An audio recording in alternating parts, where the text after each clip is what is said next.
এখন আপনাদের মাঝে একটি গজল নিয়ে আসছেন আমাদের দ্বিতীয় শ্রেণীর ছাত্রী মোসাম্মদ তানহা আক্তার। তানহা এখন আপনাদেরকে একটি গজল পরিবেশন করে শোনাবেন। শুরু করেন তানহা। আসসালামু আলাইকুম ওয়া রাহমাতুল্লাহি ওয়া বারাকাতুহু।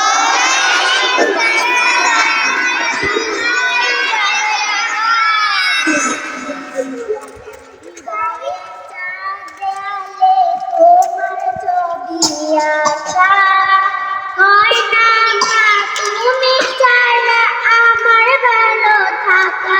হৃদয়ে চার দেয়ালে তোমার ছবি আঁকা হয় না মা, তুমি ছাড়া আমার ভালো থাকা।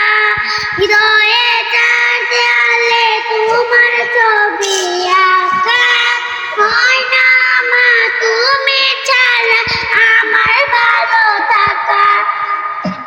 চোখেতে বাসায় শুধু, চোখেতে বাসায় শুধু মা গো তোমার মুখ। তোমাকে দেখতে পাই মা এক পৃথিবীর সুখ, তোমাকে দেখতে পাই মা এক পৃথিবীর সুখ। সবাই বলেন মাশাআল্লাহ।